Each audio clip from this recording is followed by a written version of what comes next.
Assalamualaikum warahmatullahi wabarakatuh. Jumpa lagi bareng saya guys dengan Pio di sini dari Kota Mamuju, Sulawesi Barat. Seperti biasa, di kesempatan kali ini aku pengen cerita lagi, atau sebut aja ngomongin di part 2 pentingnya menilai sesuatu di setiap sisi. Oke, ini masih berlanjut ya teman-teman, karena yang kemarin tuh kayak kurang ya. Jadi aku pengen kayak lebih jelasnya lagi tuh di episode kali ini gitu. Kita mulai ya. Dan buat teman-teman yang baru nonton channel ini, yang baru nemuin channel ini, semoga bermanfaat buat kalian. Dan aku nge-share ini bukan ingin ngerasa aku benar, tapi kayak apa ya, selama ini aku berpikir insya Allah ini yang hal baik yang aku share, dan aku pengen yang baik dia kalian bisa apa ya, jadikan bahan pelajaran atau apalah itu ya, intinya yang positifnya aja yang diambil, jangan yang negatif dari cerita saya ini. Oke? Dan nonton ini santai aja, slow, bisa sambil ngemil-ngemil gitu, jadi udah kayak ala-ala di bioskop gitu. Dan semoga bismillah deh, yang nemuin channel ini tuh orang-orang yang beruntung, insyaallah. Oke, kita lanjut ya. Pentingnya menilai sesuatu dari segala sisi atau dari setiap sisi. Jadi begini, ingat kan kemarin di video sebelumnya aku ada aku ada nyebut nama Bude Usi. Nah, Bude Usi ini adalah teman online yang aku sampai saat ini belum ketemu sama dia di dunia real ya. Cuman dimana ketika aku kayak ada masalah, ada apa, kayak pengen butuh teman cerita, itu aku larinya ke Bude Usi. Dan Masya Allah, mungkin karena emang Bude Usi ini, dan katanya pesan ini yang aku share ke kalian sekarang itu adalah pesan dari almarhum papanya. Masya Allah. Jadi aku heran, penutannya itu begini, Bude Usi, kok Bude bisa tahan sih sama aku, kok Bude bisa sabar sih, kok Bude bisa ini sih, gini. Aku heran karena bukan main. Aku udah pernah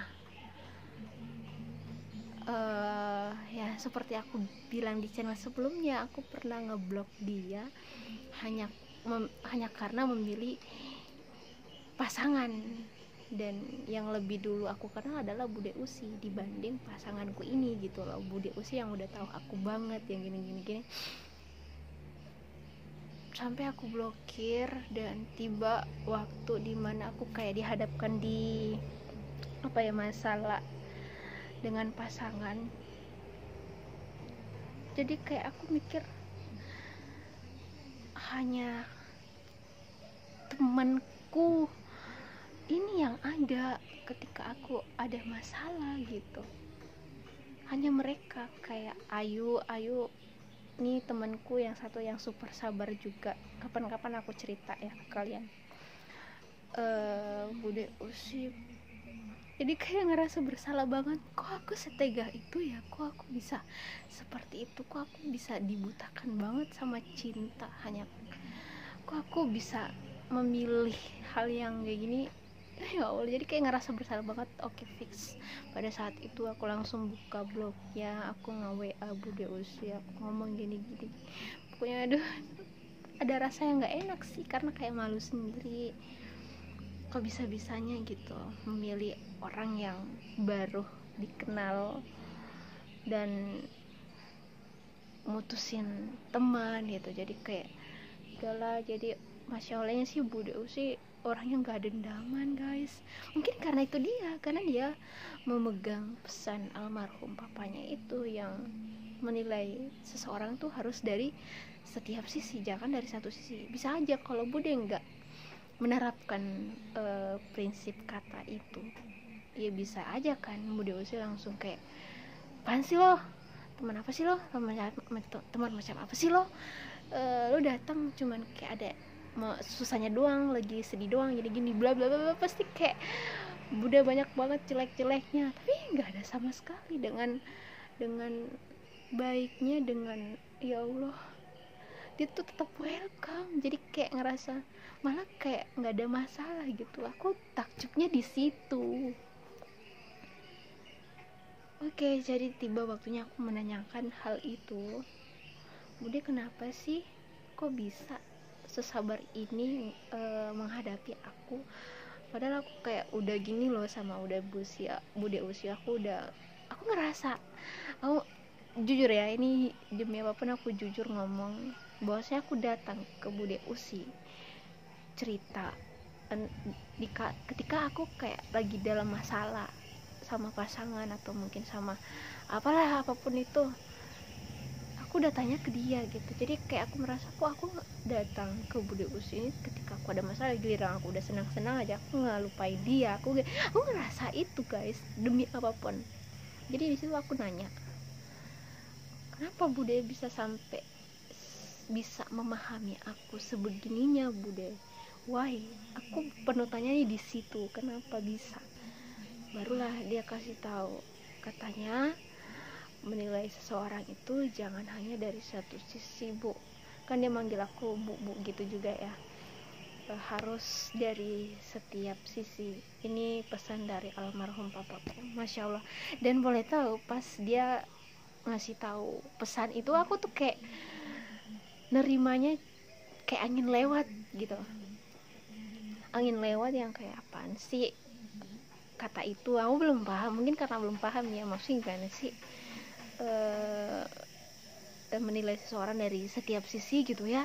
Kan aku kayak nggak tahu apaan sih, kata apa sih itu gitu, kayak jadi kayak nggak iyain, oh gitu ya Bude, oh gini ya Bude, kayak ya udah. Oke, setelah dia ngejelasin seperti biasa dan mentok di satu keadaan dimana aku kayak apa ya, aku dihadapkan dengan masalah apa ya waktu itu, sampai kayak baru mikir, oh ini maksudnya Bude Usi, bahwasanya tuh kita harus menilai seseorang tuh jangan dari satu sisinya, harus dari setiap sisi gitu. Barulah aku paham di situ. Dan masya Allah, sekalinya paham aku langsung kayak nerapkan ini guys, karena ini benar-benar apa ya, ilmu atau kata-kata pegangan yang bikin kita insya Allah kita tuh bakal bisa memahami orang yang keras, orang yang manja, orang yang apalah. Mungkin kalau kalian belum menerapkan ini, kalian bakal bilang, apaan sih lo kayak gini-gini banget, kenapa sih lo kayak gini, udah deh jangan gitu-gitu deh.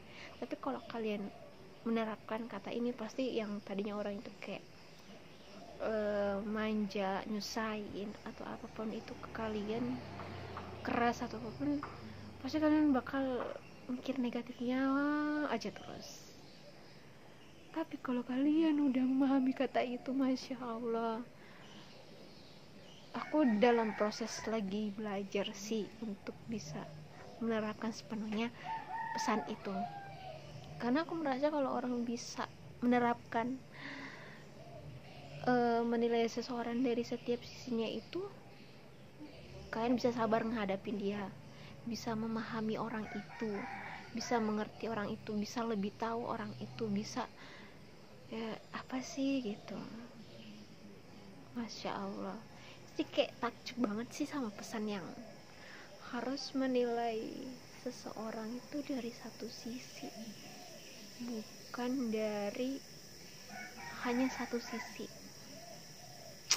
Oke, di sini siapa yang punya prinsip hidup kalau bilangnya katanya kalau orang itu udah buat kesalahan, udah buat kamu jengkel, kamu langsung pengen ngejauhin dia gini-gini, karena kamu bilang, kamu berprinsip kalau aku bilang A ya A, gak boleh diganggu.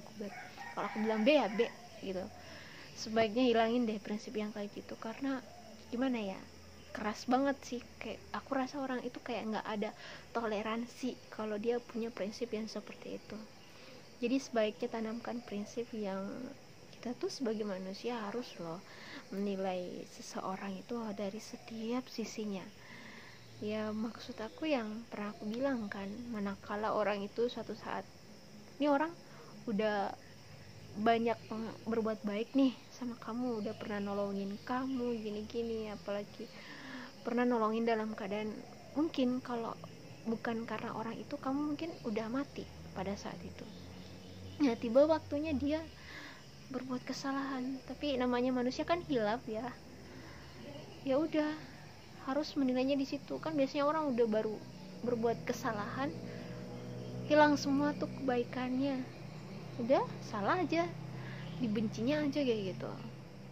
Tapi ketika kalian bisa menerapkan menilai seseorang dari setiap sisi, masya Allah, satu keburukan itu tidak mampu untuk mempengaruhi kalian untuk membenci orang itu pada saat itu juga. Karena pasti bakal mikir, dia tuh pernah nolong gue di saat gue susah, saat ini mungkin dia sekarang lagi hilaf aja gitu. Jadi kayak ada pemikiran positif yang kayak pengen terus memahami orang itu. Oh dia gini, dia mungkin karena gini kayak gini gitu. Aku karena tahu istilah itu, pesan itu, jadi kayak ada aja gitu pikiran positif yang datang. Oh dia barusan menyakiti hatiku nih, berarti dia lagi sedang tidak bahagia mungkin. Ya udah maklumin aja lah, tinggal doain, ya Allah berikan dia kebahagiaan dong, biar nextnya dia nggak bikin orang lain sakit hati lagi kayak gitu. Oke ya, kita kunci dulu soal itu, dan aku mau cerita dulu nih. Nah, gimana ya, aku nggak paham sama diriku ketika aku kayak kenal sama orang, entah itu pria yang ingin dekat sama aku atau temen. Nggak tahu kenapa kalau udah ngerasa aja akrab, aku kayak langsung mau gimana ya perlakuannya, bukan pengen kurang ajar sih. Kan biasa kalau kita udah ngerasa akrab sama orang ini kayak bawaannya bro gini ngomongnya tuh udah langsung ceplos aja kan. Kayak kan beda sama kalau baru kenal sama orang, kita kayak ngejaga perasaan ngomong sama dia gitu. Tapi kalau ngerasa udah akrab kayak mungkin mau dibilang kasar apa gimana sih, tapi kayak ngerasa karena kita udah akrab. Iya, jadi biasa ngomongnya paling kayak ngomong panggilan langsung ngatain, mungkin kan biasa ada begitu ya, karena ada rasa akrab gitu loh, bukan bermaksud untuk ngatain ya, tapi karena ngerasa ada rasa udah akrab gitu. Jadi kadang perasaan aku yang rasa kayak udah akrab jadi kayak kasar atau apa, padahal karena emang udah ngerasa akrab gitu loh. Jadi kadang ada sikap aku yang mungkin aku tuh biasa aja loh ke kamu, karena aku pun begitu karena udah ngerasa akrab loh. Tapi ada orang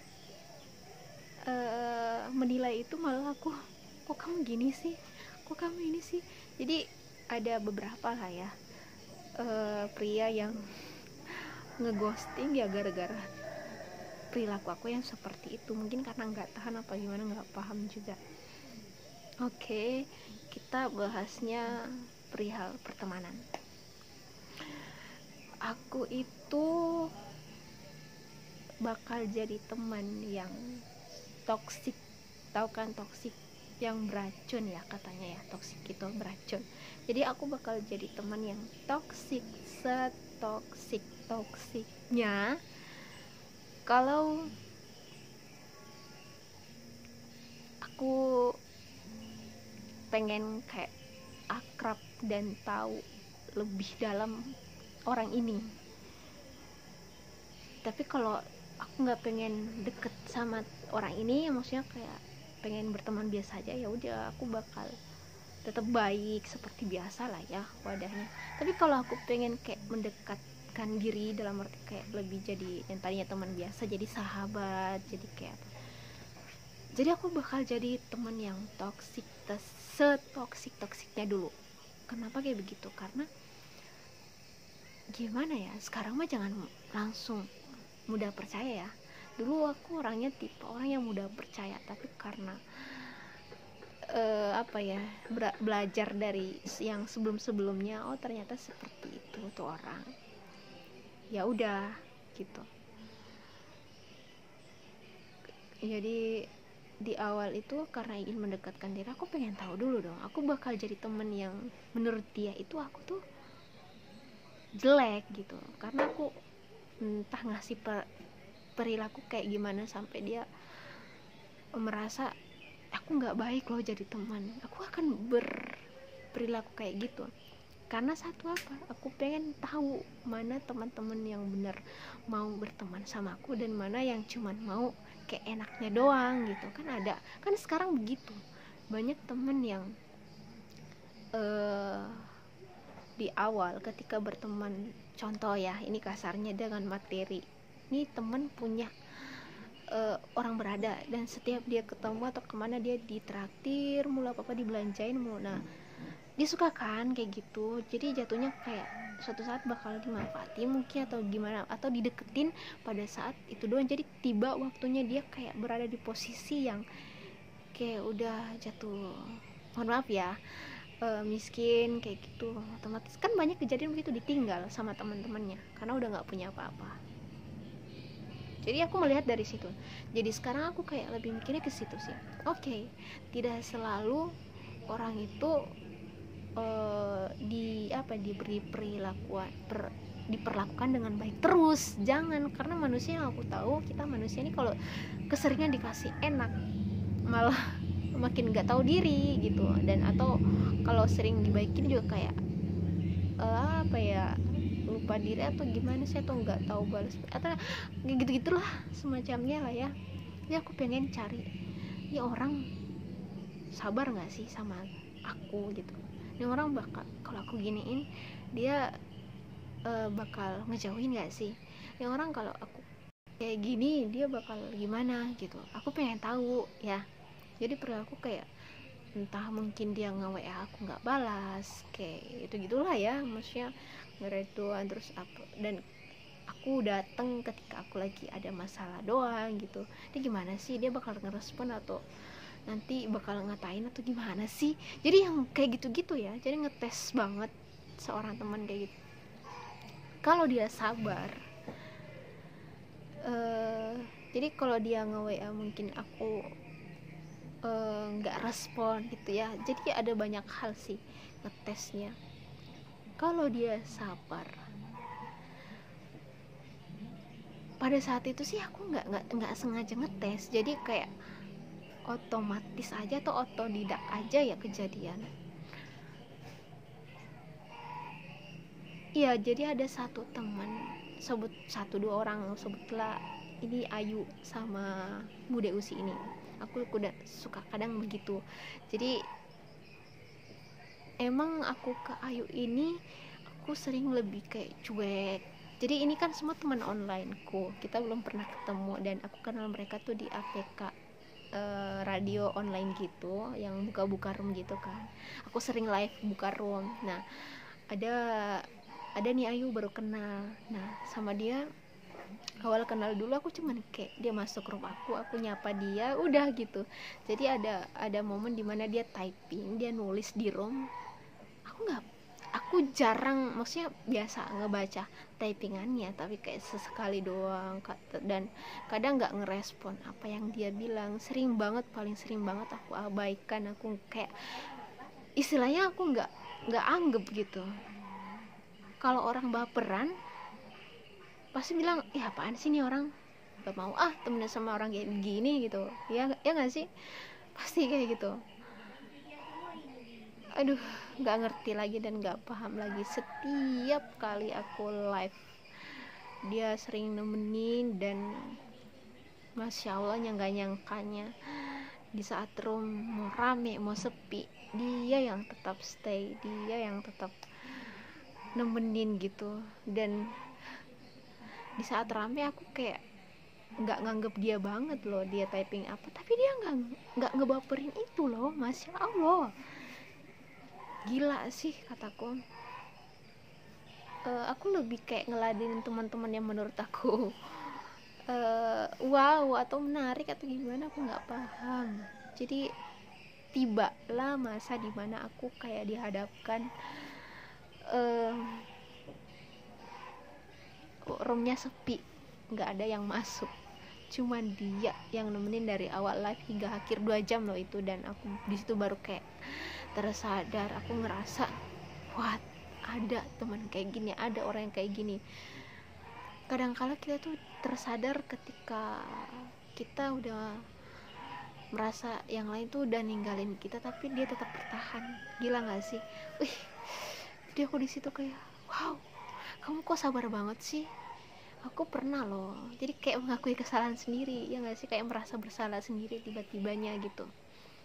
Aku bilang, kok kamu bisa sabar ini sih, kok kamu nggak ngebaperin. Aku pernah loh kayak nggak nganggep kamu kayak teman. Manakala kita ngobrol kamu ikut typing, aku skip typingan, aku nggak baca, aku baca temen typingan teman yang lain gitu. Sampai sekarang aku masih berteman baik sama dia sama Bude Usi kayak gitu. Keren sih. Jadi di situ setelah aku kayak paham kejadian itu, jadi oh, jadi nggak salah dong sekiranya di awal kenal sama seseorang itu sebaiknya kita harus jadi temen yang toksik aja dulu, yang jelek-jelek aja dulu sekalian. Kalau baik udah biasa, kalau baik terus mah biasa kita malah kebaikannya dimanfaatin gitu sama temen. Tapi sekiranya kamu jelek, jadi jelek dulu, kamu nilai sendiri. Kalau mereka sabar ngadepin kamu, tetap mau berteman sama kamu sejelek gimana pun sifatmu, udah fix itu temen bestie banget, bestie sejati banget kataku sih. Langkah banget temen yang kayak gitu. Baik buruknya lu diterima. Gila, temen rasa saudara sih kataku. Lebih banget, ada lebih dari itu ada nggak sebutannya. Karena apa? Temen yang ada ketika kita udah mapan, udah punya semuanya, itu belum tentu loh dia bakal nemenin kita ketika kita lagi terjatuh, down, atau apapun itu sebutannya yang jelek. Udah banyak kan kejadian malah ditinggal oleh teman ketika lagi gak punya apa-apa.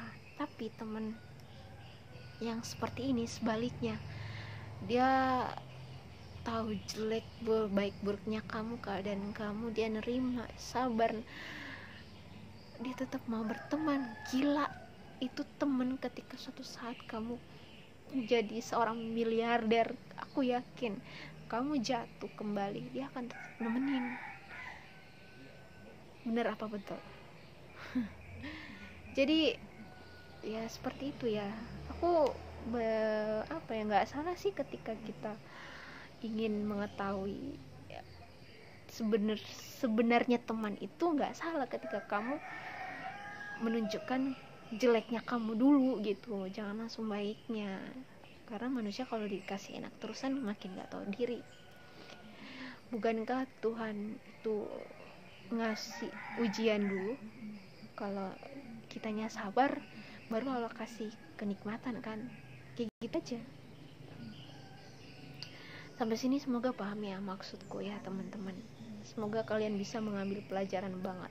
Jadi ini aku membicarakan real, pure banget dari pengalaman aku sendiri. Jadi apa-apa yang kejadian aku sekarang tuh kayak aku mikir selama ini, oh jadi ini maksudnya, oh ini, oh gini, oh gitu, kayak gitu sih. Jadi kayak ini kepikir terus di kepalaku. Jadi kayak udah deh aku share aja deh, semoga ini bermanfaat gitu.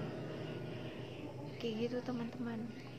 Oke, itu di versi teman yang baik ya, yang baik dan sabar, yang udah tahu aku banget, yang nerima baik buruknya aku, jeleknya aku gitu, Ayu dan Bude Usi ini. Nah, minggu beberapa yang lalu ada juga temen yang aku menilai dia tuh dia baik, dia negur aku karena sedikit cerita ya, tapi aku nggak akan nyebut nama. Kejadian peristiwa almarhum Vanessa Angel kan yang meninggal, aku tuh kayak ngepost semua videonya yang waktu kecelakaan juga ada aku ngepost, dan dia ngelarang aku untuk ngepost itu, kasihan, nggak boleh gitu. Dan pas dia ngechat gitu aku cuma nge-read doang, ya udah aku nge-read doang. Terus nggak lama apa abaikan sih, terus nggak lama kejadiannya pagi hari ya kalau nggak salah, nggak lama dia ngeposting kata-kata yang aku nggak ingat kata-katanya gimana, tapi inti dari pesan itu tuh bahwa kita nggak boleh gitu ngeposting video-video orang kayak gitu, hargai ini gitu, maksudnya orang lagi berduka gitu, gimana dengan keluarganya, pokoknya bayangin kalau itu posisi kamu gitu, keluarga kamu yang digituin, diposting videonya gitu. Ya aku paham ya, oke, aku itu salah, jadi nggak boleh ya teman-teman ya posting video kecelakaan orang kayak gitu. Ya udah gitu, cuman dia ngeposting kata seperti itu, dia nambahin caption, dia bilang apa-apa diposting. Heran aku sama orang yang kayak gitu. Jadi sebenarnya sempet kayak pengen terima, oh iya ya, nggak boleh gitu, ya udah deh mau aku hapus, tapi kayak ada captionnya yang bikin sakit hati loh, ditambahin caption gitu. Jadi kayak yang tadinya mau fokus sama kata pesan tulisan itu jadi kayak, ya apaan sih, kok gitu, kok ngatainnya begitu. Maksud aku kalau pengen ngelabrak mah langsung chat aja gitu, nggak usah pakai disindir lewat story, iya nggak sih. Jadi kayak aku ya udah, aku langsung buat story buat kayak nyindir dia juga. Aku bilang ya udah sih, apa ya, aku bilang kalau nggak suka ya udah skip aja, atau gampang kan tinggal bisuin aja snapku atau gimana. Terus aku bilang orang yang kayak gitu punya penyakit yang makanya bisa bikin cepat tua kayak gitu. Jadi dia setelah ngelihat storyku, dia langsung komen, dia langsung mungkin ngerasa banget juga. Jadi ya udah, aku keluarin juga apa yang ingin aku bilang. Aku gini, maksud aku apa ya, jangan mau dicubit bal kalau nggak pengen di gimana ya. Aku heran sama manusia, maksudnya begini loh, kalau emang kamu ngerasa bener, ya udah jangan sampai kayak mau membenci gitu.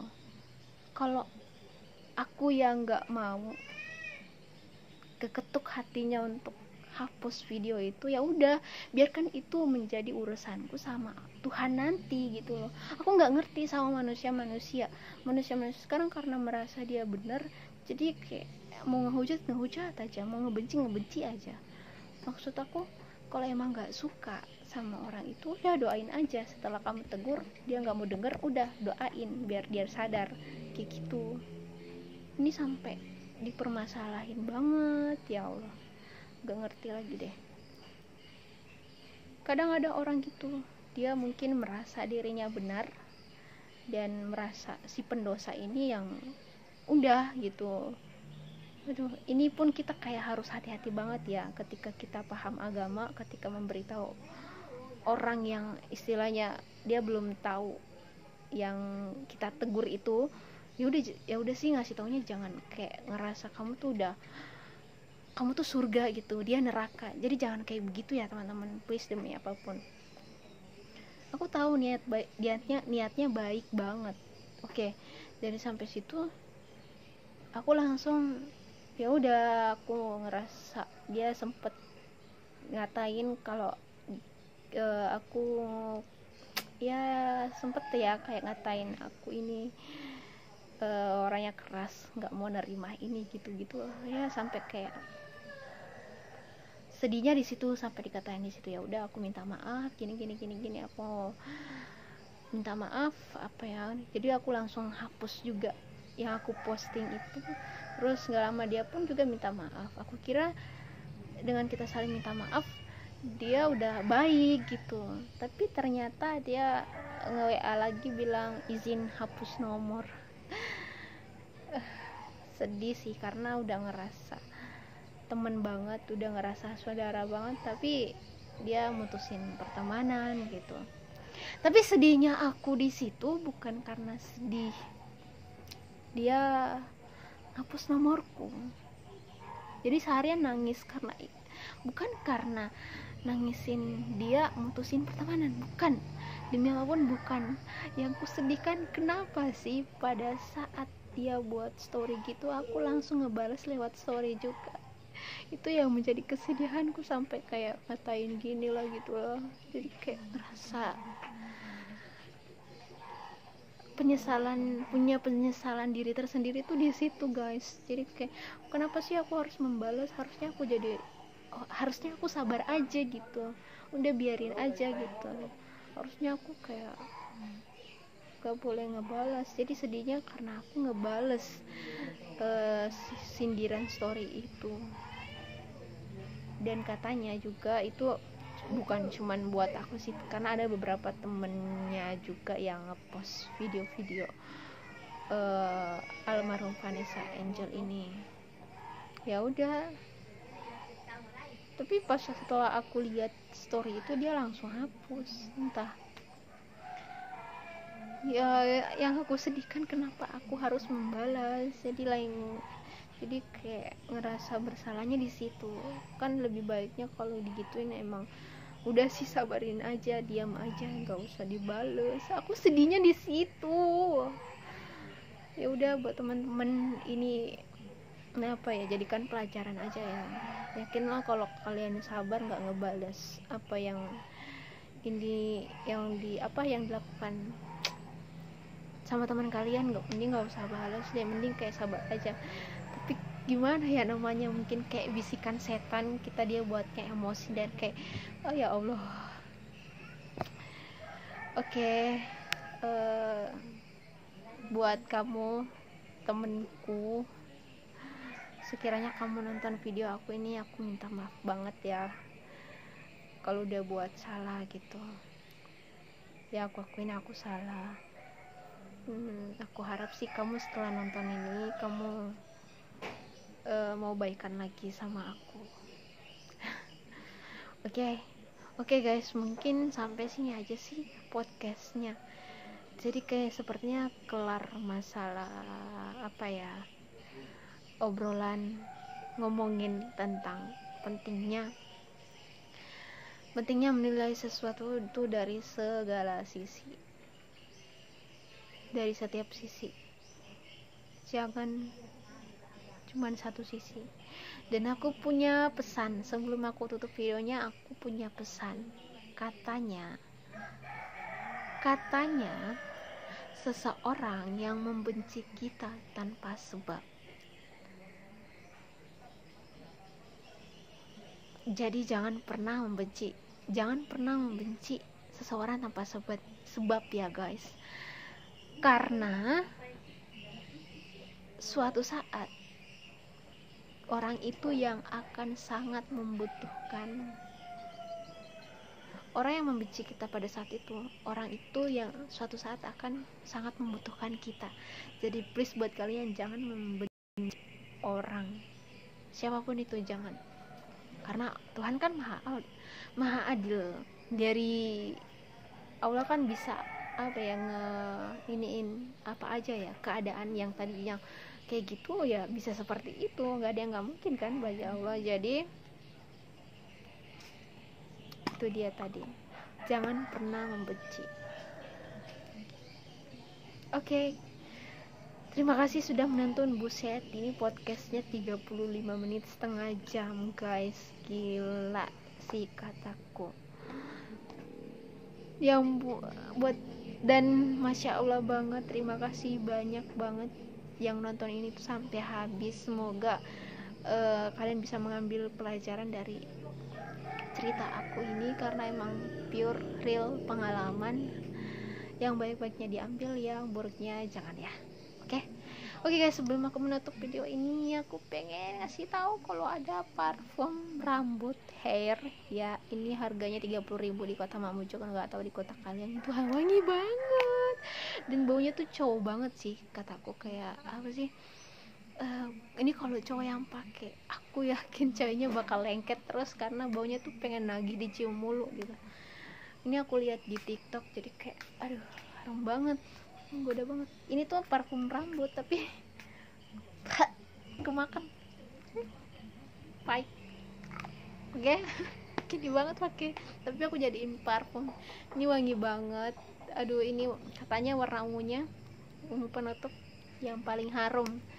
Kalian bisa coba ya, cari di Indomaret atau Alfa, ini ada. Dan kalau kalian mau beli di Shopee, klik linknya di deskripsi box aku, description box. Oke. Ini wangi banget sumpah. Ini kalau kalian pakai ini bakal punya bau tuh ciri khas banget. Oke, saya Piu dari Kota Mamuju. Wabillahi taufiq walhidayah. Wassalamualaikum warahmatullahi wabarakatuh. Ciao, bye bye. Sampai jumpa di podcast berikutnya.